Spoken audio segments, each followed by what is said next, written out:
following show is for entertainment purposes only and does not necessarily reflect the opinions of Empire Media LLC, its subsidiaries, affiliates, sponsors, and advertisers.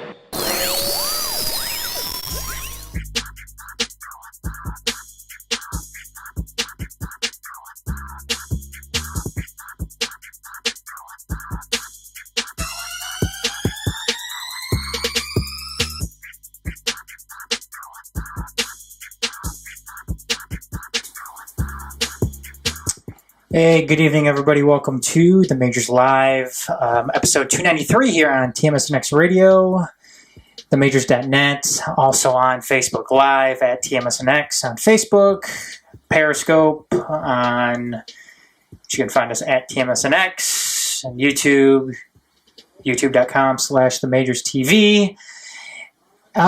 Pretty much everywhere, Shawn. But it's going to be an abbreviated show tonight, since we were over on our last show, and we are greatly running out of time. We had technical issues all over the place with our internet connection, and we're on a different night, obviously. So, damn, Shawn, it's been one of those nights. Yeah, it has been. It was a struggle at first. It was, but I think it equaled out. It's been good so far, and it seems like I'm missing something right now because I think I have everything up. I think I have everything up that I need to have up right now. Yeah, I think we're totally on. Yeah. So. The only important thing, you have your computer still. I don't. I'm using my phone, so let's just keep it going. Yes. So we are good, Shawn. Mm-hmm. I think. I'm gonna go back and listen to this though later on and find out that I forgot to. Yeah, we'll forget something. That I forgot to do something. Something that I needed to click or I needed to load or it wasn't done. Mm-hmm. So. Anyways, though, tonight, like I said, it's going to be an abbreviated show. We are going to get to a little bit to our fan question, though. Which of the top 3 NBA draft picks will have the best career? That's over on our Twitter page right now at TMSNX Radio. So go ahead and vote on that. But I do want to start off with the main topic of the night, the leadoff, which is where do you draw the line with players and their off-the-field demons? This stems from what actually happened while we were off, Shawn. Oregon State pitcher, what was his name? Luke Heimlich. He was their ace, I believe. Mm-hmm. Had a big-time MLB career ahead of him. Very highly regarded. Was going to help Oregon State compete for the College World Series, and then all of a sudden, it came out that in August of 2012, he pled guilty to molesting a 6-year-old family member. And this comes from Deadspin. In the wake of the report, Heimlich, who finished the season 11-1, Shawn, 11-1, with a .76 ERA, went undrafted the MLB draft. And what do they have? How many rounds in the MLB draft do they have? 100 and you get guys. You had Russell Wilson drafted. And albeit he played some baseball in college, and he was pretty good.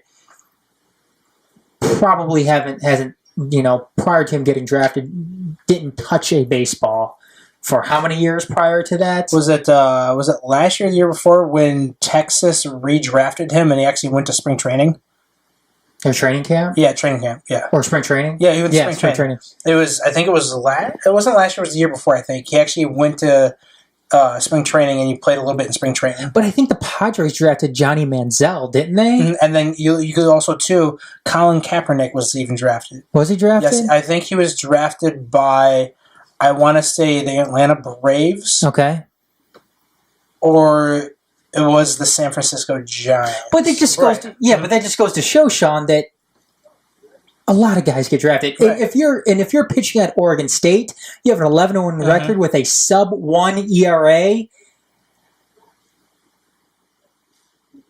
I mean, that just goes to show the length of the seriousness that is happening with this guy's career, Luke Heimlich. And let's see here if he released the following statement because he voluntarily left the team, and here's what he had to say. This came.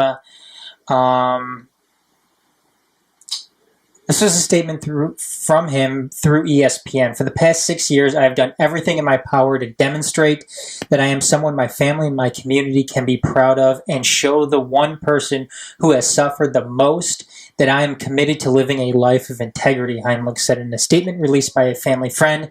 This situation has caused great pain to my family members over the years, and I am devastated that they have to relive it all again so publicly.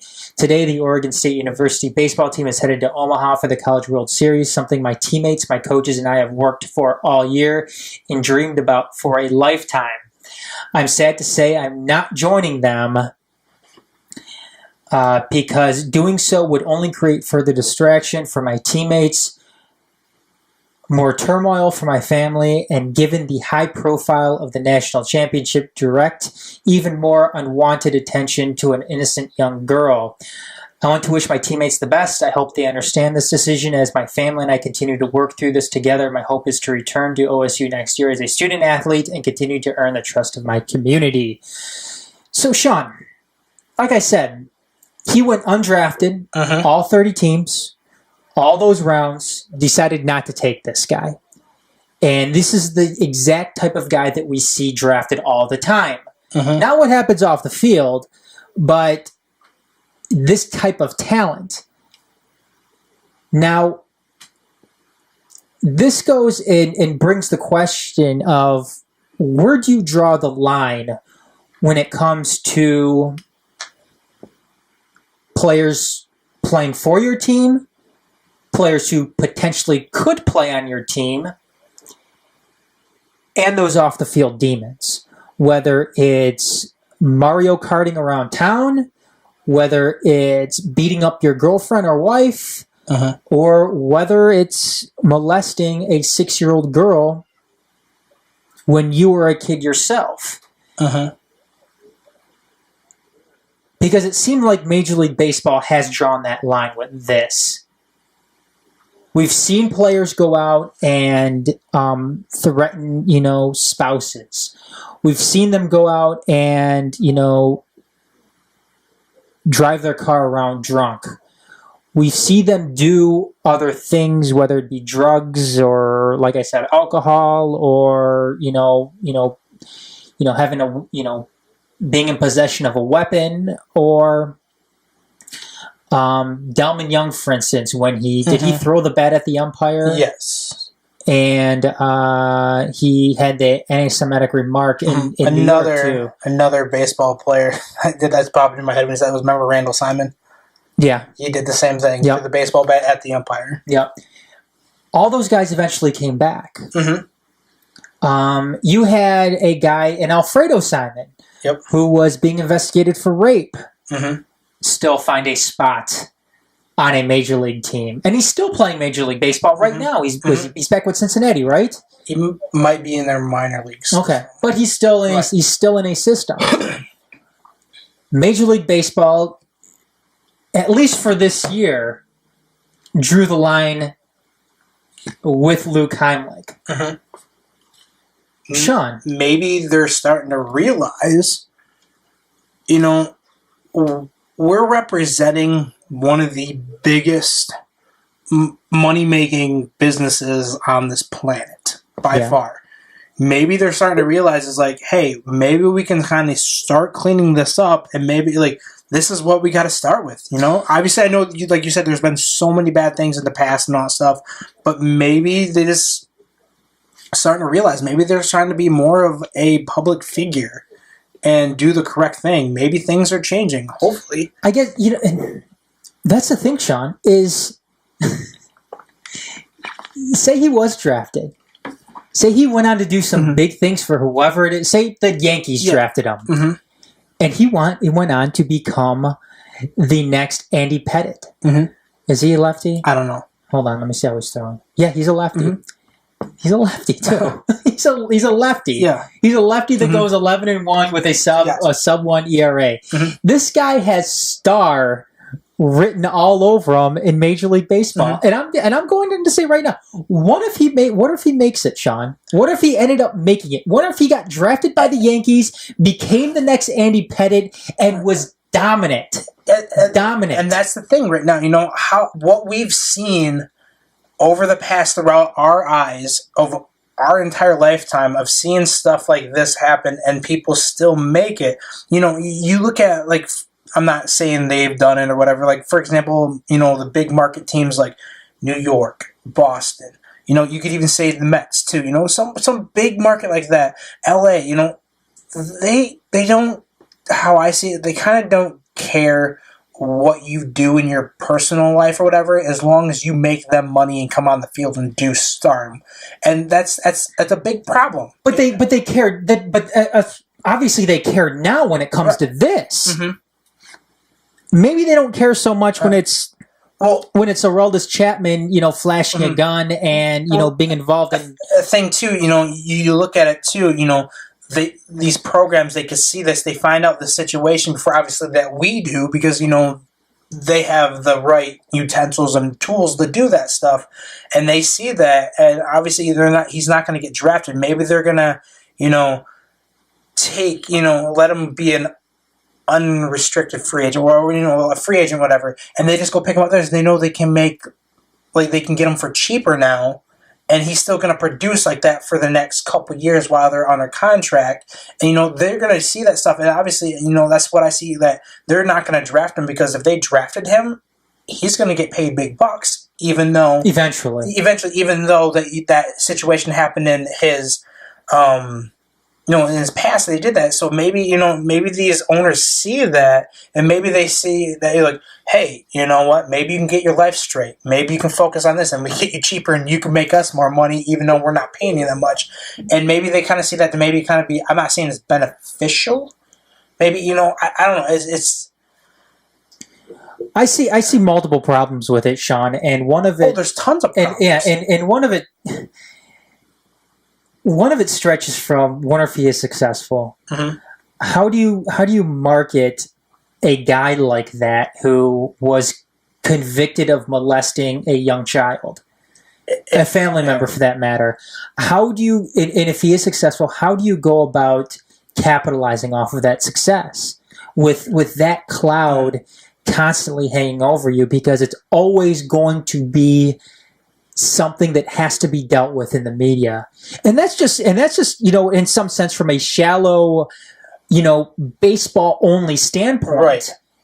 I mean, if you want to look at this from a moral standpoint, how do you go back and, you know, look at the rest of his family who this affected? It dramatized all of them. It dramatized the kid to the parents, to even his parents, you know. And think that, okay, we are giving this kid a ton of money when he went out and did this heinous thing, when, again, he was a kid at the time as well, but certainly knew. But the thing is, how I see it, you know, obviously it's a mental problem. Obviously, you know, well, it's a sickness, and that's another problem too, Shawn. And the thing is, if he did it when he's younger, never had any help or anything, his mind is still there. His mind is still set there that, you know, it's going to possibly happen again.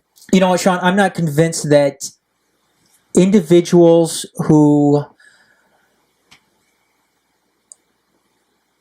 do this sort of thing, whether you're a pedophile or you're somebody that, you know, consistently cheats on a spouse, especially though if you're a pedophile. I don't see how they should be rewarded, period. I don't think how they should be. I don't see why they should be rewarded at all. Not to mention, I've never been convinced that people like that are ever going to recover. I don't think so. Or they're ever going to get rid of this sickness that they have. And I've heard it before. I've heard individuals who have been convicted of molesting children come out and say that this is something that they're going to have to deal with for their entire life. Yes, they will. You're not going to forget. How are you going to forget that? see it, really across the board, because this is, in many ways a mental illness, but it's people who deal with anxiety, though. Uh-huh.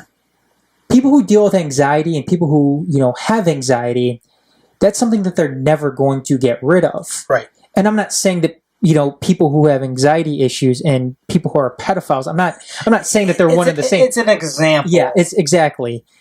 There really isn't a whole lot of parallel between. No. I'm a guy that deals with anxiety issues, and I know it's something I'm going to have to deal with for my entire life. But somebody who deals with anxiety or depression isn't going to have that same media scrutiny that somebody who molests children is going to have to deal with on a daily basis, and it's albeit their fault. But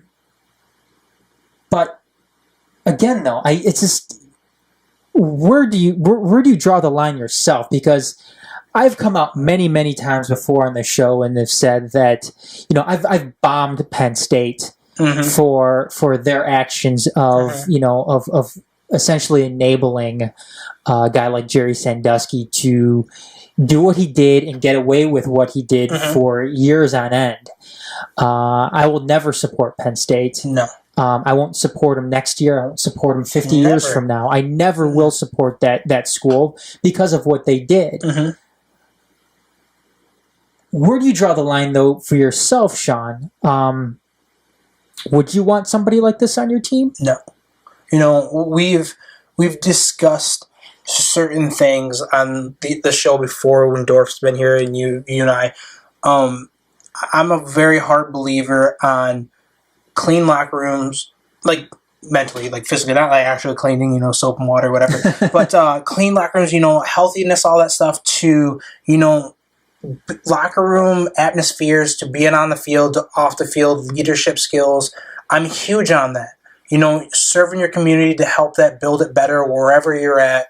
I don't want that trouble. How I see it, if you have had any of that type of trouble in the past, if I find it before, say, if I was a GM or an owner and I was getting ready to draft you, if I find any of something like that, if you've had any type of, to be honest, anger management to obviously this situation here, you're not going to step a foot on my property. It's just, you're never going to do. Obviously, I understand, if it comes to certain, tickets of driving or something like that, that's workable. But, that stuff can be erased and just forgotten about, but anger management problems, that's never going to go away. Pedophile, stuff like that, that's never going to go away. Like you said, you're always going to remember that. There's nothing on this planet or anybody can do to make you not forget about that. Exactly, Shawn. I think that, for me, I certainly draw the line when we're dealing with pedophilia, and even a guy who's been, who's raped somebody, or, look, I do believe in second chances, but not when it comes to something like that. No, if you're a guy that's had it, if you're an individual that's had problems with alcohol or drugs, or you smoke too much weed, or even if you got behind the wheel when you were drunk, those are things that I can forgive. I can forgive. I can look past it. I can give you a second chance for something like that. When we're dealing with something like this, unless you went out and killed somebody, look, this guy, this Luke Heimlich kid, he probably ruined this girl. He ruined this girl's life. Yes, there's no doubt about it. This girl's going to have problems the rest of her life. She is going to have to deal with the ramifications of what happened to her by a family member for the rest of her life. That's the thing. Is you look at all the scenarios for that. This girl's going to have, family issues, to even relationship issues. She's never going to trust the guy the same anymore. She's going to have her own mental issues. Yeah, to be honest, I'm like, for, people who have gone through that stuff, they can't even live alone anymore. They can't. It's so much stress and problem, and it sucks. And I'm not. And she did nothing wrong. Shawn, I'm not saying that he shouldn't go out and make a living, but the thing is how is this girl's life going to be made any easier? Yeah. If she's sitting at home and she sees him on TV, dealing sees him in the public eye, he's going to be all over. Especially how the talent that he has to be on the field, he's going to be in the spot. He's going to be in everybody's eye, and she's going to see it all the time. Dealing with her issues that she's dealing with, and then, like you said, Shawn, watching TV, whether he's pitching for the Yankees, the Red Sox, or whoever, exactly, seeing him be successful and make all that money. What is she going to think from there on out? She's never. It's going to ruin her life even more. Yeah, I think it will be, and I commend Major League Baseball, all 30 teams for passing on this guy because this guy he doesn't deserve a chance. No, with he doesn't. He doesn't. He doesn't. I'm sorry. That's the line I draw with something like this. Look, you get convicted, you plead guilty to molesting a kid. Then I'm sorry. You don't deserve to be behind bars or something else. Yes, no, you do. In my view, you shouldn't have the right to become a star. You shouldn't even have, in my opinion, you shouldn't even have the right to even be on the same street as me. That's how I see it, and it just bothers me when you see stuff like this and people have gotten away with it where they've come back into a sport or a public, say, media of some sort. That person's gonna see you, hear your name, no matter what. If it's the radio, to the internet, to TV. You ruin somebody's life. To be honest, in my mind, your life should be ruined. That's how I see it. No, I'm not. You're not going to get too much argument from me on that, Shawn. You really aren't. Anyways, though. Let's go ahead. Like I said, we are over tonight, so we're going to move quickly through the rest of this. Shawn, real quick, bitches and badasses this week. Who's your badass? My badass actually is the Los Angeles Dodgers. They're 10-0. They just swept the Colorado Rockies, who were off to an amazing start to the season. They're still playing good, but the Dodgers, they've come out and played. They Clayton Kershaw the other night. Oh my gosh, he shut down the Rockies like it was nothing. Yep, good one. My baddest this week is the Philadelphia 76ers. Went out and got their guy, Markelle Fultz, in the NBA draft. Maybe the last piece to the process of stockpiling these draft picks and getting young talent in return for it. They got the best player in the draft. They got a guy who's a high floor, high ceiling type of guy. So Philadelphia 76ers is definitely my badass of the week. Your bitch, Shawn. Go ahead. This was kind of a tough one for me. This week has been there's been a whole lot. Obviously, we're from the Detroit area. I'm kind of trying to stay away from that, obviously, from our last show. This has been very stressful. I don't want to talk about it that much. But, I stayed with baseball. Seattle Mariners, I'm going with them as my bitches. In my opinion, how I seen it, King Felix, they've ruined his career. This kid coming in, in his early years, oh my gosh, I think he started pitching when he was 19 for them. Phenomenal. And then they just never just built around him. Why would this guy saw the potential? This guy was obviously in his younger years. He won the Cy Young when he was he went 14 and 13 or something like that. A crazy career. Yeah. So, you see this and it bothers me, You, all these good players you've brought in, and you just can never build around them. But you built around your offense, but why wouldn't you build around a pitching what you had there? This guy was a stud. To be honest, you ruined his career. I'm my bitch is the Seattle Mariners. It's just they were just god awful, and they're 500 right now, and their offense is ridiculous good, but they have no pitching. They can't pitch. They can't do anything. Yeah. Yeah, that's unfortunate. I mean, the Tigers, we talked about them. We talked about them in the last show that they are in a similar situation, considering, in their sense, they're doing with two different players. They're doing with Miguel Cabrera, and they're doing with Justin Verlander. Justin Verlander was, arguably one of the best righties of a generation. Miguel Cabrera, one of the, maybe the best pure hitter of a generation. Maybe the best pure hitter of all time. Right. But yeah, and they have wasted both of them. We've seen that a lot in Detroit. Yes, though, with a lot of different players. Anyways, my bitch this week, sticking on the Detroit Tigers, are the Detroit Tigers. getting swept by the Seattle Mariners, losing 2 of 3 to the San Diego Padres in a month that wasn't difficult or shouldn't have been difficult, and was really a pivotal month perhaps for this season. They have a ton of talent offensively. When you're going out there and you're trotting out Miguel Cabrera, JD Martinez, Justin Upton, Ian Kinsler on a nightly basis, you would think you'd be better than just about, than barely out of last place in the American League, which is where they're at. I mean, heading into today, they were in last place. They had the worst record in the American League. Now they have the second worst record in the American League.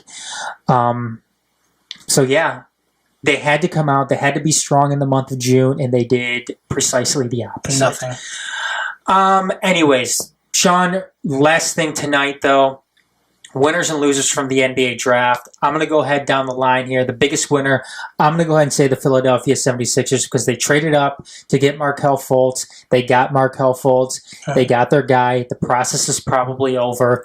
And I think the Philadelphia 76ers are finally going to come out of the gate and be a team that is actually going to be doing some things. After all those years of stockpiling picks, tanking, whatever. Here we go. Philadelphia 76ers, all that young talent they have, maybe we'll be seeing them put on display in full force this year. So, especially with Markelle Fultz too. I think that guy is a he's an athlete. He's an athlete. He is phenomenal. There's not a lot of things that he doesn't do very, very good. So, I'm excited to see him play. I think NBA fans altogether should be excited to see him play. Biggest loser, Chicago Bulls. I don't know what the hell they're doing. The Chicago Bulls seemingly are a team that has kind of had you scratching your head for the past few seasons, whether it was going out and signing Rondo to that deal, going out and signing Dwayne Wade to a deal, and then they go and they give up Jimmy Butler for Chris Dunn, who was a huge stretch at 5 last year, and Levine, who isn't any game changer at all unless there's going to be like a dunk contest. And then they move up 9 picks to draft, was it Lauri Markkanen? That made no sense to me. They don't get Andrew Wiggins in return. They don't get any extra number 1s in return. That's what they get for a guy who is one of the better players in the entire league in Jimmy Butler. And the face of their franchise. And in this draft, looking at that, you could have gotten like a good point guard in Dennis Smith. That was a guy that I felt that would have been a good fit for the Bulls. They lack in the front court there like that. They need that. That was a perfect guy. I thought that would have went really good there. Speaking of which, Shawn, the high risk, high reward of this draft goes to the Dallas Mavericks selecting Dennis Smith Jr. He may be the most explosive player out of the draft, but he's very inconsistent. I think it's a high risk, high reward type of move that Dallas Mavericks have made. It's a gutsy move. It's a move that I personally like to see, especially if you're a team like the Dallas Mavericks. I don't think the Dallas Mavericks are going to be making, they're not going to be making a run at the championship next year. But if they can go and get a guy like Dennis Smith Jr. and he pans out, he is everything that he can be, then there you go. There you go. They're going to be set for the next few years. Because that's, in a sense, that's what it all starts out with in the NBA, is getting that one guy who can help attract other guys to your team, which is exactly what Golden State, exactly what Cleveland have been doing the past few years. So I like that. Dennis Smith Jr. definitely. Honorable mention for the biggest winner has to go to the Golden State Warriors, snagging Jordan Bell, Tons of potential, especially on the defensive side of the ball. And getting this via the Chicago Bulls, who once again lose out. Chicago Bulls, though, seriously. I just don't get it. I don't get it at all. Yeah, I totally agree. One guy on this draft that I think is actually going to make an impact on the team is Jason Tatum for Celtics. Yeah, I think that's a huge boost for them. Having Isaiah there with how good he did last year. I think this guy could give him something to give that boost to him. I think this guy has the potential to have a pretty solid season or career. I think he's one guy that I saw. I was like, that's actually a pretty good pick. Shawn, we ran the poll. It's still going on right now. Out of Markelle Fultz, Lonzo Ball, and Jason Tatum, who would you think is going to? Who do you think is going to have the best career out of those three? I'm like, obviously, what I just said. I think Jason Tatum, to be honest, is going to have the better because he's going into a team that is. Out of those top three, they're obviously the best team out of those three. I think he's going to come in and have the better impact going in at first because the other guys are going to actually have to work to rebuild those programs again. And I think Tatum's going to have a lot less because obviously, you've seen what the Boston Celtics have been able to do these past couple of years. Mm-hmm. And I think that's going to take a lot off of him to make him have an easier career and be more successful. Well, he would be third so far in voting. Really? He's just behind Markelle Fultz. Everybody is thinking Lonzo Ball is going to have the best career out of these three. My gosh, what's wrong? He's at 43% of the vote right now with 17 hours and 42 minutes left. So go ahead and vote, everybody. Let us know what you think. Quickly here, Tim Tebow. Yeah, buddy. We had Dorf, this is for you. We had to mention it. Tim Tebow. Did he get promoted to high A? Yes. Look. Where are the Mets? Are they 12 games out right now? They are going to be selling very soon. Okay. It's seriously time to start thinking whether or not you want to bring Tim Tebow I would, seriously, to be honest, I would have Tim Tebow up here probably by the mid-July. Again, why the hell not? Exactly. You want to make money, don't you? You want to make money? Fill those stands so quickly. Oh my God. I'm telling you right now, when he gets called up, I may try to find the closest state if they come to Cincinnati or even have a game in Cleveland, Chicago. The Whites, if they're playing the Cubs, Cincinnati Reds. You're saying mid-July would be the call up. Yeah. So see what teams there are. So I will drive to the closest stadium to me so I can watch Tim Tebow play. Okay, hold on. And I will buy Dorf's ticket and take him with me. Dorf isn't going to go. I know he wouldn't go. Let's see. So mid-July. Let me bring up the full schedule here. July. So St. Louis is getting closer. I would drive to St. Louis. You would drive to St. Louis. Let's see, in August, nothing. They're at Philadelphia in August from the 10th to the 13th. I would go in September. I don't even care. Cincinnati at the end of August, from August 29th to the 31st. We might be taking a road trip. They're in Cincinnati again, just like a couple of series after that. Oh, wait, no. They're at home against Cincinnati, sorry. At the Cubs, September 12th, 13th, and 14th. That's in the middle of the week, though. I will take a day off. What part of the middle? Is it Tuesday, Wednesday, Thursday? Tuesday, Wednesday, Thursday, yeah. Dang, I was hoping there'd be a Monday. I could take that Monday off. You can't take Tuesday, Wednesday, Thursday? I can, but it's just going to be harder for work. Let's see what else. And that's pretty much it. It looks like I'm going to Cincinnati. Shawn, let's do this. Let's try to do the Cubs. I'm down for the Cubs, too. Let's try to do the Cubs. And then there'll be because that's an easy 4-hour drive. Yeah, it is. Let's see, Cincinnati's about a 4-hour drive. Is it a 4-hour drive? Yeah. I thought it's more like 5 or 6. I'll pull it up right now. I'm pretty sure it's pretty close to 4 hours. Oh, my God. Either or, Okay, how about we do this, too? The first day that he's called up, we go out and get the shirts. Okay, and then we wear it to our next show, and then don't tell Dorf. Don't tell Dorf. And then because we know he's not going to listen to the replay. Exactly, he's not going to. Oh, that's awesome. You still have your Mets hat, right? Of course I do. Cincinnati, Ohio is... Keep loading. 3 hours and 53 minutes away. 3 hours away? Yep, it's only 220-something miles. Huh. It's actually closer than Chicago. Is it? Yes. All right, so it's gonna be one of those two series. I'm down. We could see Joey Votto, or we get to see Chris Bryant and Anthony Rizzo. Man,